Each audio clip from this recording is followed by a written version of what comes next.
Hey everyone, welcome back to A Coder's Journey. I'm thrilled to have you here for episode number 5 of our Formik series. We are officially at the halfway point, and if you followed along this far, you're well on your way to becoming a form master. Before we jump in, did you catch the previous episode where we tackled nested objects and dynamic arrays?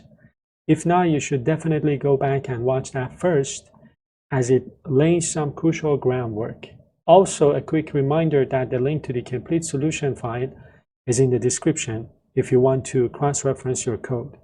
Today we're talking about dynamic conditional fields. We want our form to feel smart, showing or hiding inputs based on what the user has already told us. It's all about creating a clean, context-aware user experience. So let's talk briefly about conditional fields. I'm going to write conditional fields here, and let's talk about this. In React, we usually manage visibility with state, but Formik makes this a breeze.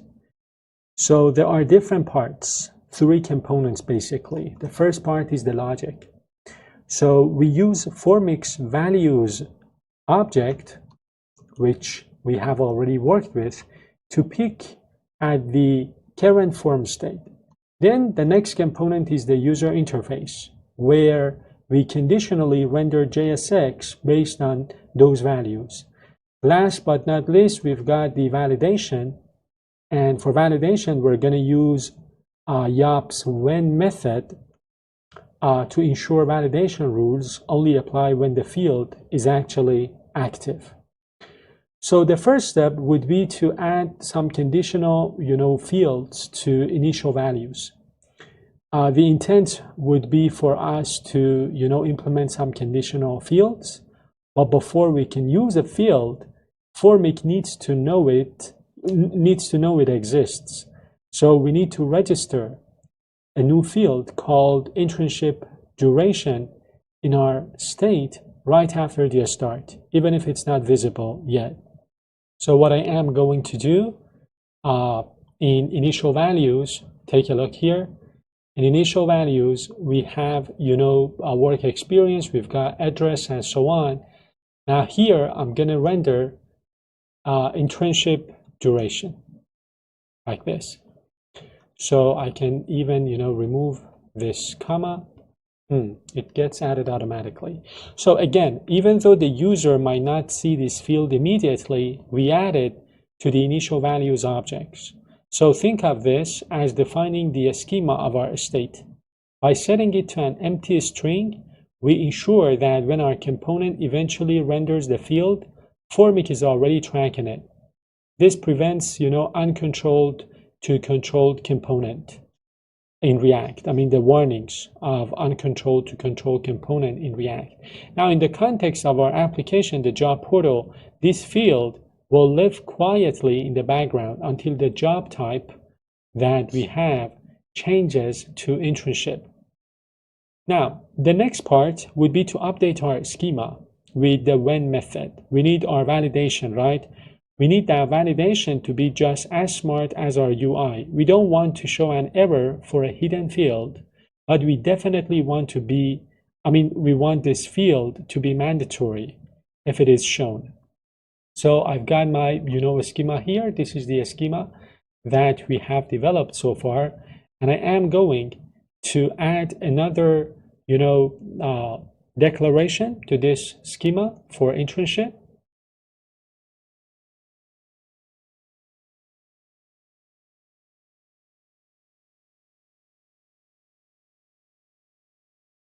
The schema that we have added, this new part speaks for itself. If you have been following the previous, episodes, you already know what this does.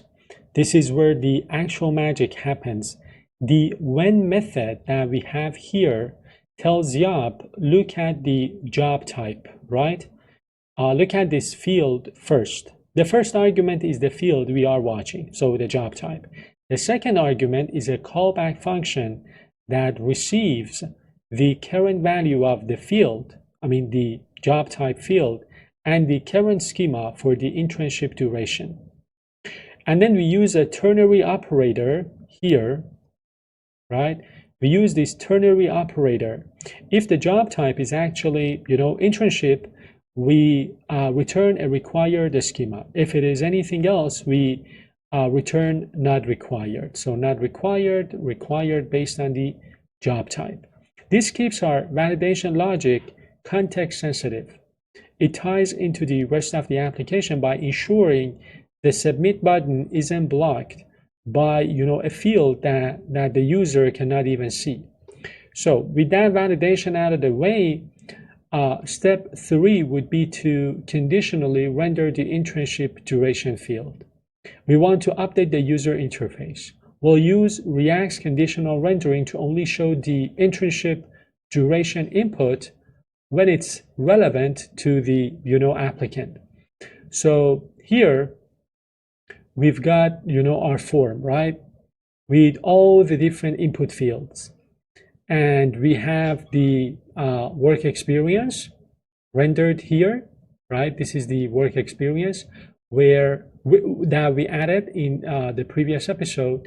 Now before the submit button, we can go ahead and add the field, so the internship field. But again, as I told you, we want that to be rendered conditionally. So if the job type is internship, we are going to render the label and the field for internship duration, and of course the error message.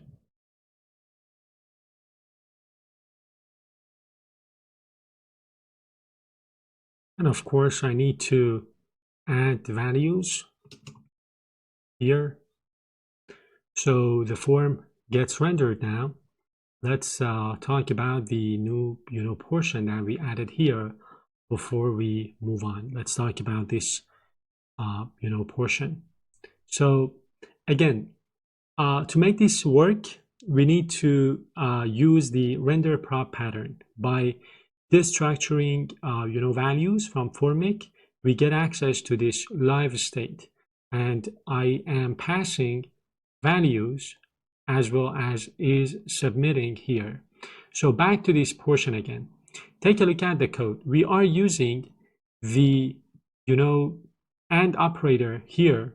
So if values.job type is internship, the JSX inside the parentheses is going to get rendered, and inside that block we have the field and error message as before. So they work exactly like they did for our simple fields. Notice how we also put these together to not only render the conditional field but also to provide an error message. One other thing that we can do is to move the terms and conditions to the bottom of the page. So if I search for agree, this is the agree to terms and conditions section. I can grab this part and move it all the way to the bottom of the form like this. So this again ties everything together. Now the UI responds to the values and the validation, and then we can render the job type conditionally. It's a perfectly synced system. So again, to show you how this works, if I select internship, I can enter the number of years of the internship, so internship duration. But if the type of the work is part-time or full-time, that section is not rendered. So again, this is the conditional rendering at work. Let's recap what we have done in this episode. In this episode, we talked about the values of prop. So this part, right? So we use this from the render props to toggle our JSX. We also used the when inside of our schema. So we use this in our YOP schema to make validation dynamic. Again, this pattern ensures that users only see what they need, making your form, in this case our job portal, much more user-friendly. Thanks so much for watching this episode. If you found this helpful, Please subscribe and like the video. It really, helps the channel grow. Stay tuned for the next video as well, episode number 6, where we are going to explore other topics related to Formik and building forms in React.